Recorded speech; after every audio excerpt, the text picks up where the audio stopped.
The big decision. I used to think home was a prison. Every day felt the same: chores, school, family dinners where my dad would ask about my day like it actually mattered. My older brother, Matt, never caused problems. He followed every rule, did everything right. Me. I wanted more. More freedom. More excitement. More than this small-town life could ever offer. So one night, I decided I was done waiting. I found Dad sitting on the porch, sipping his coffee like he always did before bed. The glow from the porch light flickered, casting long shadows across the yard. My heart pounded, but I forced myself to speak. "Dad, I need to talk to you." He looked up, smiling like he already knew what I was going to say. "What's on your mind, Jake?" I took a deep breath. "I want my inheritance. Now." His smile faded. "Your inheritance?" "Yeah. I know you've saved money for me. College, future, whatever. But I don't want to wait. I want to start my life now." Dad set his cup down, studying me like he was trying to read my mind.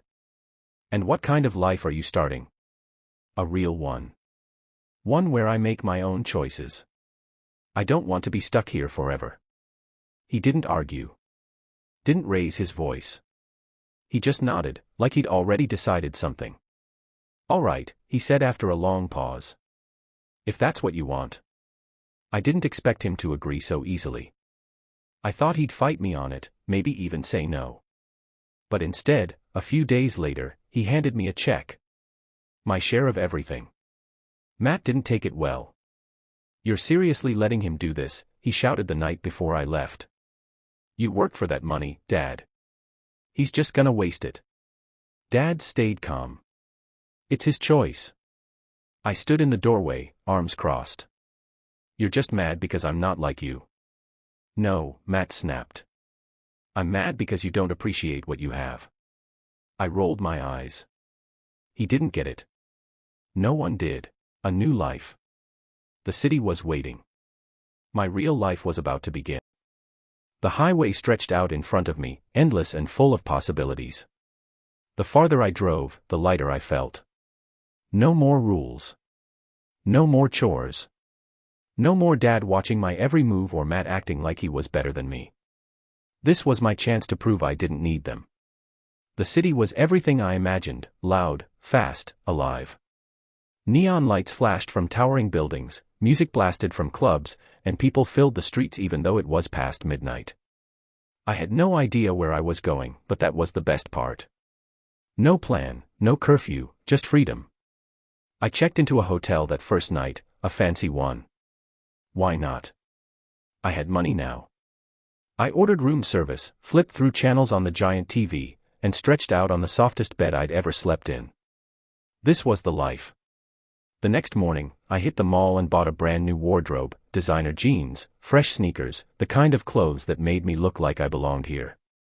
I found an apartment downtown, nothing too crazy, but nice enough to impress people. I paid for 6 months up front. That's how confident I was that I'd figure things out. And for a while, everything was perfect. I made friends easily. When you have money, people like being around you. We went out every night, expensive dinners, concerts, clubs. I paid for drinks, covered tabs, bought gifts just because I could. It felt good. Like I was someone important. But there was this one night, one of the best nights, that should have been a warning. I was at this rooftop party, overlooking the whole city. The skyline glittered, and the air buzzed with energy. People laughed, music pounded, and for the first time in my life, I felt like I belonged. Then this guy, Devin, clapped a hand on my shoulder. "Man, you're living the dream," he said, grinning. "I wish I had it like you." I laughed. "Yeah, it's pretty great." He tilted his head. "What do you even do for work?" The question caught me off guard. Nothing yet. UST figuring things out." Devin smirked. "Must be nice. But, hey, money doesn't last forever, right?" I brushed it off, but later that night, those words stuck with me. Money doesn't last forever. I still had plenty left. More than enough. But for the first time, I wondered, what happens when it runs out? I pushed the thought away. I was fine. I had time. And I wasn't slowing down anytime soon. The fall. At first, I didn't notice the money disappearing. I mean, yeah, I was spending a lot, but I still had plenty left. Or at least, I thought I did. I stopped checking my account. If I didn't look, I didn't have to worry. But money burns fast when you're reckless. One night, I took my friends to this exclusive club, VIP section, bottle service, the whole thing. The bill was insane, but I paid without thinking. People cheered, patted me on the back. It felt good. Powerful. Until my card declined. I laughed it off, acting like it was a mistake. Try it again. Same result. I pulled out another card. Declined. Devin leaned over, lowering his voice. Dude, you good? I forced a smile. Yeah. Probably a bank issue. I ended up borrowing cash from someone just to cover the bill. The next morning, I finally checked my account. I was broke. Not just low on money, completely, utterly broke. Rent was due in 2 weeks. My fridge was empty. And suddenly, all those people who had been texting me, inviting me out. They stopped. Devin, the guy who'd called me lucky, wasn't answering my messages. The same people who cheered me on when I was spending were nowhere to be found now that I had nothing. I tried looking for a job, but I had no experience, just a resume full of bad decisions. I sold my sneakers, my watch, even my phone, just to get by. And then, the landlord gave me the final blow. Rent's due tomorrow, he said, arms crossed. No money, no apartment. I didn't even argue. I just packed what little I had left and walked out. I had nowhere to go. For the first time in my life, I was completely alone. Hitting rock bottom. You never think it'll happen to you.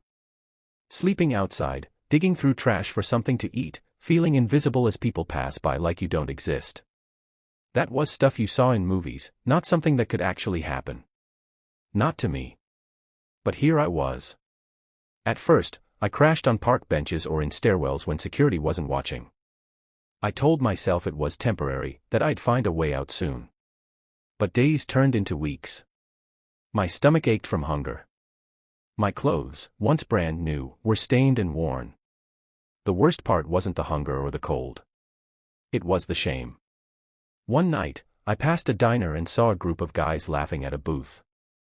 They reminded me of my old friends. They had full plates in front of them, burgers, fries, milkshakes.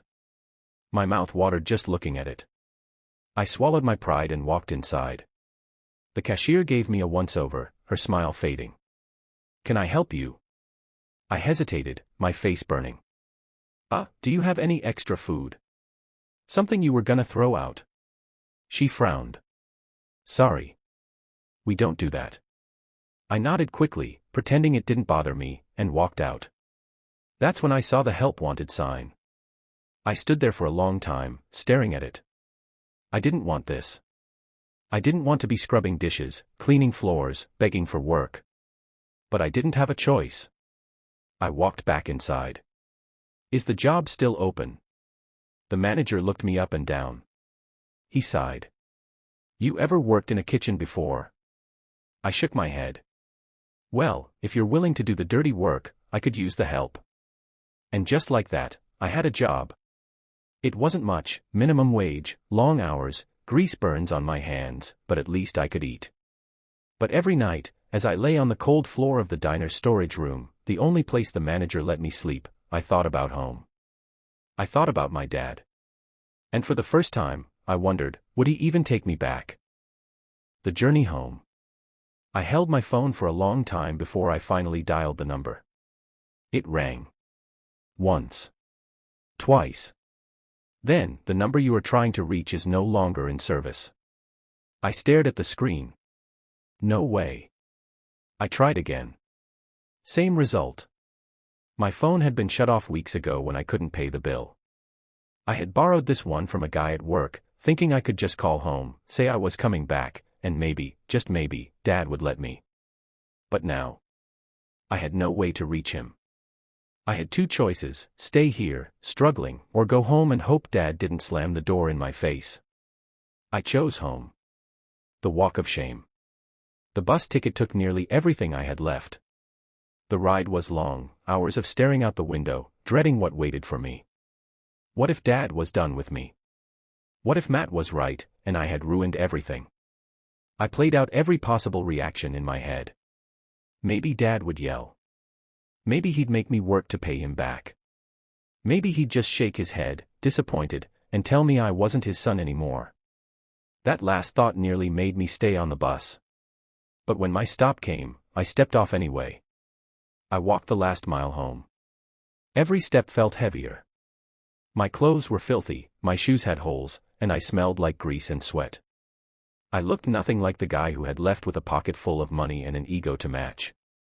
Then I saw the house. The porch light was on, just like it had been the night I told Dad I was leaving. I could picture him sitting out there with his coffee, same as always. My heart pounded. I took a deep breath, stepped forward. Then I heard something. Footsteps. Fast. Before I could react, someone was running toward me. And then, before I could even process what was happening, Dad pulled me into the biggest hug of my life. A father's love. For a second, I just stood there, too shocked to move. Dad was hugging me, tight, like he was afraid to let go. I had pictured this moment 100 different ways. Yelling. Lectures. A door slammed in my face. But not this. Not him running to me. Not him holding me like I hadn't broken his heart. My throat tightened. Dad, Shoo, he pulled back just enough to look at me, his eyes shining. You're home. I swallowed hard. I messed up. I know. His voice was steady. But you're home. Tears burned behind my eyes. I don't deserve this. Dad smiled, shaking his head. Son, you were never gonna earn my love. It was always yours. I lost it. Right there, in the middle of our driveway, I broke down. I thought I was too far gone. I thought I had ruined everything. But here was my dad, welcoming me like I hadn't just wasted everything he gave me. Like I hadn't just spent months running from him. Like he had been waiting for me all along. Then, before I could say anything else, he turned toward the house. Matt. Dad called. Go get everyone. We're celebrating. I blinked. Wait, what? Dad grinned. You're home, Jake. That's worth celebrating. Chapter 7, The Older Brother. I barely made it through the front door before people started cheering. Mom pulled me into a hug, crying. My little cousins ran up, asking a million questions. Even the neighbors came by when they heard the news. Dad was serious about celebrating. He told Mom to make my favorite meal, pulled out the best drinks, and acted like I had just come home from winning the lottery instead of crawling back after losing everything. But not everyone was happy. Matt stood in the corner, arms crossed, jaw tight. I should have seen it coming. When the noise died down, he finally spoke. So that's it. His voice was sharp. He wastes everything, humiliates our family, and we just throw him a party. The room went quiet. Dad sighed. Matt. No, Matt shook his head. I don't get it. I've been here, working hard, doing everything right. Where was my celebration? Guilt twisted in my stomach. He wasn't wrong. Dad stepped toward him. Son, everything I have is already yours. Matt scoffed. Doesn't feel like it. Dad put a hand on his shoulder. Your brother was lost. And now he's home.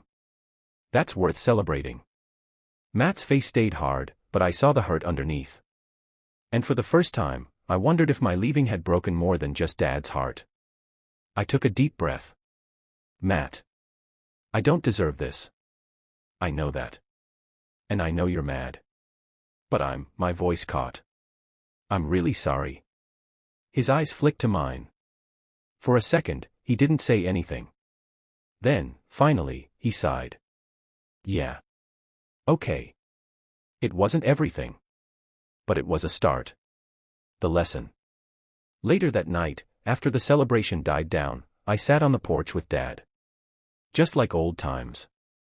For a while, we didn't say anything. Then I finally asked the question that had been burning in my mind since the moment he ran to me. Why, Dad? My voice was quiet. Why didn't you make me pay for what I did? Dad smiled. Would it have changed anything? I didn't know how to answer that. He took a slow sip of coffee, then set his cup down. Jake, when you left, I knew you'd have to learn some things the hard way. And yeah, you broke my heart. But I never stopped waiting for you to come home. I stared at my hands. I don't deserve this. Dad nodded. That's what grace is, son. I let his words sink in.